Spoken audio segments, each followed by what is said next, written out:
Hi, my name is Brad Shur, and I had the great honor of serving as the second resident artist at the Puppet Showplace Theater from about 2009 through 2017.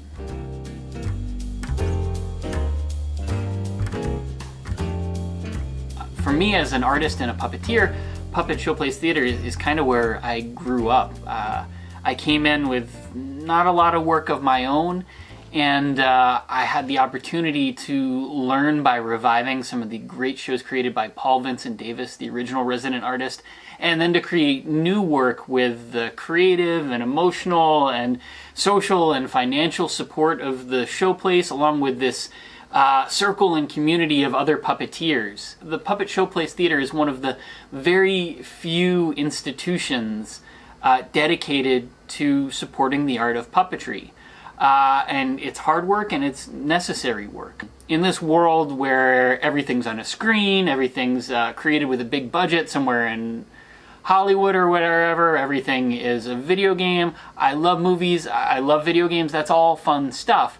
But a puppet theater is about sitting down with your class or your family and being a community together, watching something that's handmade and hand performed.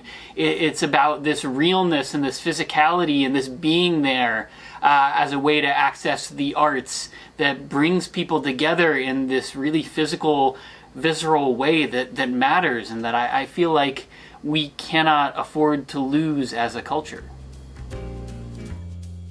One great memory I have of a show at the Puppet Showplace, I was performing a show that was created by Paul Vincent Davis. It was called Clown Circus at the time. It's sort of a variety show.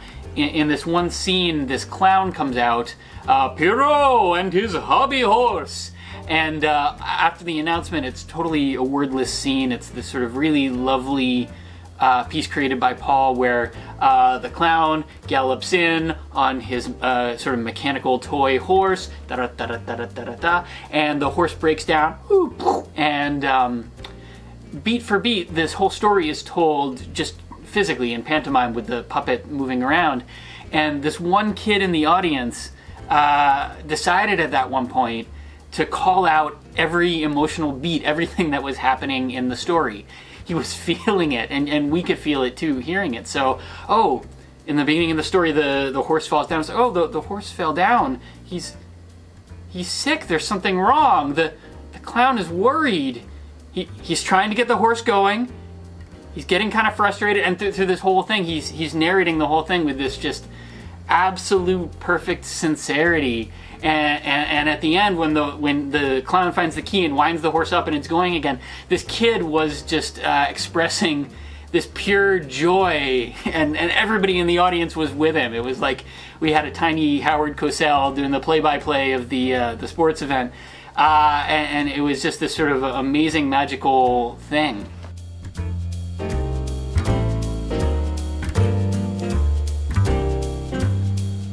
It was not rare at all to be in the lobby of the theater getting ready for a show. Somebody would come in and they'd say to me, this happened, I don't know, maybe hundreds of times. It's like, when my kids were little, I would bring them here to see puppet shows. And now my kids have their own kids, their grandkids, and I had to make sure that I take them here to share that as well.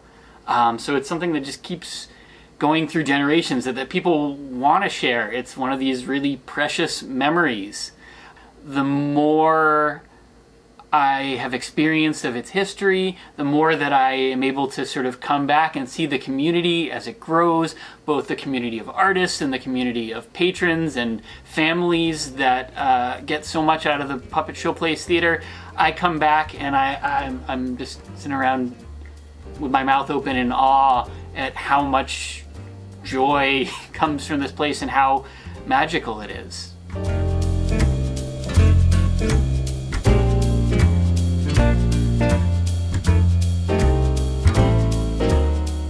Please click to donate, help out. This magic factory needs your help.